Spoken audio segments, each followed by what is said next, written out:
हा जो हेअरकट तुम्ही व्हिडिओमध्ये पाहतात हा करायला इतका इझी आहे ना, त्याचबरोबर हा दिसायला देखील खूप सुंदर दिसतो। जेव्हा तुम्ही क्लचर लावता केसांना तेव्हा तुमच्या केसांच्या लेयर्स पडतात आणि त्यामुळे ते खूप सुंदर दिसतं। तर आता हा हेअरकट मी कसा केला हे पाहण्यासाठी तर तुम्हाला पूर्ण व्हिडिओ पाहावा लागेल। चला तर मग व्हिडिओला सुरुवात करूयात। आता बेसिक स्टेप असते आपली हेअर वॉश, ती पूर्ण करून झालेली आहे। हेअर वॉश मी करून घेतलेला आहे शॅम्पूने।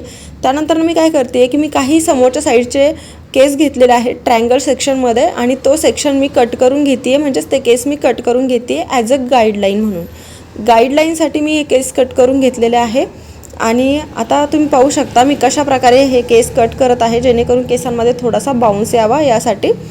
तर आपल्या आयब्रोजचे जे पॉईंट असतात ना, त्या पॉईंटच्या तिथून तुम्हाला एक ट्रायंगल शेपमध्ये केस काढून घ्यायचे आहेत समोरचे आणि ते कट करून घ्यायचे। ते तुम्हाला कट करताना क्लायंटला विचारायचे आहे की त्यांना ते केस किती शॉर्ट हवेत किंवा किती लांब हवेत, त्यानुसार तुम्हाला ते कट करायचे आहेत आणि त्यानुसार तुम्हाला तुमचा कट जो आहे ना तो पुढे कंटिन्यू करायचा आहे। म्हणजेच तुम्हाला त्या केसांचा वापर गाईडलाईनसाठी करायचा आहे। त्यानंतर मी काय केलं आहे नेक्स्ट स्टेपमध्ये की मिडल पार्टिशन करून घेतलेलं आहे आणि मिडल पार्टिशन जे आहे ते फोरहेडपासून तर मानेच्या बॅक साईडपर्यंत ते पार्टिशन करून घेतलेलं आहे एकदम मिडलला आणि दोन्ही साईडचे केस वेगवेगळे केलेले आहे, म्हणजे दोन्ही साईडला करून घेतलेले आहेत। व्हिडिओमध्ये तुम्हाला दिसत असेल अशा प्रकारे। त्यानंतर काय करायचं, एक पार्टिशन उचलायचे, राईटचं उचला लेफ्टचं उचला, तुमच्या अकॉर्डिंग तुम्ही काम करू शकता। तर एक पार्टिशन तुम्हाला काय करायचं आहे पूर्णपणे कानाच्या वरच्या साईडनं घेऊन पूर्ण केस तुम्हाला विंचरून घ्यायचे आणि त्या केसांना समोर घ्यायचं आहे। कानाच्या वरच्या साईडनं विंचरून तुम्हाला इथे तुम्ही व्हिडिओमध्ये पाहू शकता कानाच्या वरच्या साईडने विंचरून ते केस समोर घ्यायचेत। समोर घेतल्यानंतर ना ते केस तुम्हाला कट करायचे गाईडलाईनच्या अकॉर्डिंग। त्यानंतर दुसऱ्या साईडला देखील तसंच करायचे, सगळे केस तुम्हाला घ्यायचेत, विंचरायचेत आणि कानाच्या वरच्या साईडला, कानाच्या खाली केस सोडायचे नाहीत, कानाच्या वरच्या साईडला घेऊन पूर्ण केस समोर घ्यायचे आहेत। गाईडलाईनपर्यंत केस तुम्हाला मेजर करायचे आणि तिथून तुम्हाला बाकीचे केस कट करायचे। आता एकदा तुमचे केस कट करून झाले म्हणजेच तुमचा हेअरकट झाला का, तर नाही, तुम्हाला काय करायचं आहे ॲटलिस्ट 3 वेळा तरी तुम्हाला केसांना रिचेक करायचं आहे। म्हणजे ते केस तुम्हाला परत घ्यायचे आहेत, सेम आपण जसं पहिल्यांदा केलं तसंच तुम्हाला करायचं आहे। परत ते केस सगळे विंचरून घ्यायचे आहेत, गाईडलाईनपर्यंत यायचं आहे आणि जे केस एक्स्ट्रा वाटत आहेत ते परत कट करायचे। अशा प्रकारे तुम्हाला ॲटलिस्ट 3 वेळा तरी तुम्हाला असं रिचेकिंग केसांमध्ये करून घ्यायचं असतं। जी आपली गाईडलाईन होती त्यानुसार आपले केस कट करून झालेले आहेत। आता मी काय करते आहे, मी सेम पार्टिशन ठेवलेलं आहे, दोन्ही साईडला सारखेच केस ठेवलेले आहेत आणि त्या पार्टिशननुसार सगळे केस मी समोर घेतलेले आहेत। तुम्हाला व्हिडिओला लक्ष देऊन बघायचं आहे की मी कशा प्रकारे पार्टिशन केलेलं आहे किंवा कशा प्रकारे केस ठेवलेले आहेत। म्हणजेच सुरुवातीला आपण कानाच्या वरती घेऊन केसांना कट केलं, आता मी काय करते केसांमध्ये लेअर दिसाव्या किंवा जे अनइवन केस आहेत ते मी क्लीन करते।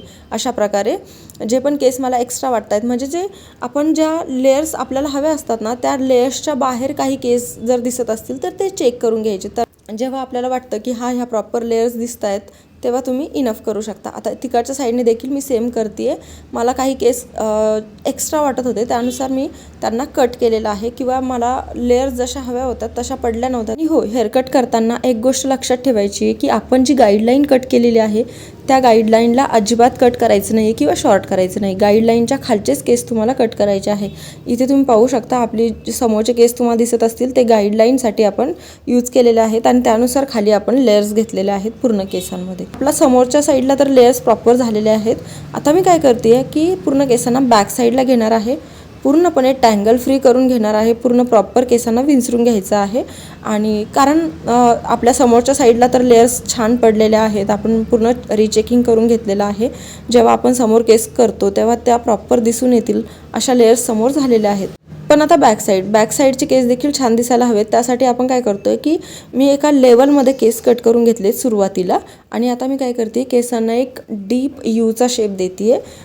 आता बघा, जेव्हा पण आपण लेअर कट करतो तेव्हा आपल्याला स्ट्रेट केसांना लुक देता येत नाही, बॅक साईडने आपल्याला एक डीप यूचाच आकार द्यावा लागतो किंवा यूचा आकार द्यावा लागतो। आणि आता यांनी अशा प्रकारे जर का क्लचर लावलं तरी देखील यांच्या केसांचा आकार जो आहे ना तो खूप सुंदर दिसणार आहे। आणि परत एकदा लास्टला काय करायचं आहे, सगळ्या केसांना प्रॉपर चेक करून घ्यायचे, म्हणजे कुठे केस एक्स्ट्रा राहिलेत का किंवा अनइवन वाटत आहेत का ते प्रॉपर सगळं चेक करून घ्यायचं आहे। आपला हेअरकट इथे पूर्ण झालेला आहे आणि खूप सोपा हेअरकट आहे, जसं तुम्हाला व्हिडिओमध्ये दाखवलं आहे तसं प्रॉपर तुम्ही एकदा करून बघा, खूप इझी आहे आणि हेअर कटचा लुक जो आहे ना तोही खूप सुंदर येतो. सोपा आहे करायला देखील आणि क्लचर लावल्यावर देखील खूप सुंदर दिसतो. आफ्टर हेअरकट आम्ही हायलाइट देखील केलेला आहे. हायलाइटसाठी कुठला शेड वापरला किंवा कशाप्रकारे हायलाइट केलं हे जाणून घेण्यासाठी नेक्स्ट व्हिडिओ जो असेल तो नक्की पहा.